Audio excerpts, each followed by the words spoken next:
Located within the Provincial System Support Program, PSSP at CAMH, the Aboriginal Engagement and Outreach team builds relationships with First Nations, Inuit and Métis communities and service providers. The team's specific engagement efforts work to increase participation in system-level initiatives. A couple of our current initiatives are focused on workforce development and capacity building. One of our exciting projects is developing new trauma-informed substance use screening and assessment tools for First Nations and Inuit peoples in Ontario.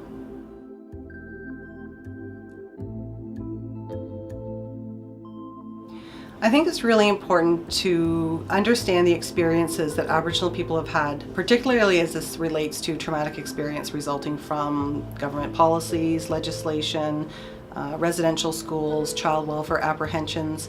All of these are systems impacts which targeted a specific population in Canada. And at the core of this trauma is a wound. And it's essential to see that an individual may be responding from a place of injury in terms of many situations that they may encounter throughout their lifetime.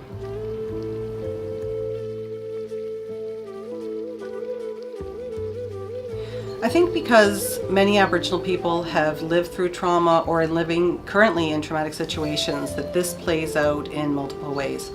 And often it can play out in different behaviors and actions that can result in an individual becoming in contact with the justice system. I think that we need to be mindful that if a person's trauma is rooted in institutional trauma, for example, then the mere instance of being institutionalized may be very re-traumatizing.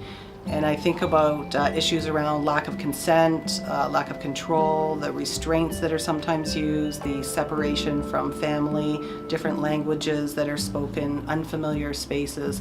All of these can really result in some significant impacts on someone's experience coming into a justice system. Even when we're looking at the facilities, detention centers, prisons, or even hospitals, they tend to have a very sterile facility and often replicate other systems like residential schools or TB sanitariums that an individual may have experienced at another point in their life. And all of this becomes very relevant when we're looking at the impact of people becoming involved in the justice system when they have had earlier experiences of trauma, particularly institutional trauma.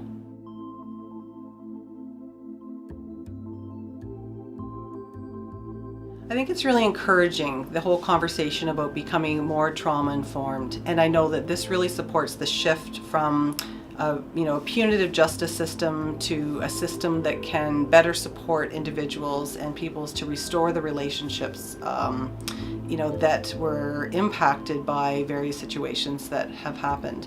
And I'm thinking about, when we're looking at the extent of sexual abuse, say, that was experienced in residential schools, we know that sexual abuse and trauma often becomes recycled and reinvented. And so the impacts of that are felt many generations after.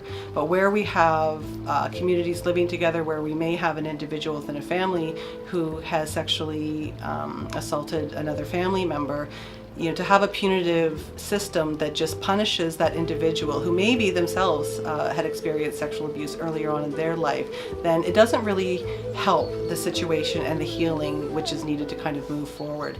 Whereas if we were to have more opportunities to have restorative justice and systems in place that really supported the healing to take place, then I think that is where the trauma-informed conversations can bring us to. I'm also thinking about the way that we think about justice issues and that we think about those that are involved in the justice system. And Rupert Ross, who's a retired Crown Attorney in Kenora, he worked for many years in our communities and really listened to the conversations that were happening. And he had a lot to share around language and perception. And one of the things that he's articulated quite well for us is that it's really important that we have moved to not use the term perpetrator and victim, but rather start to see a person who has harmed and a person who has been harmed.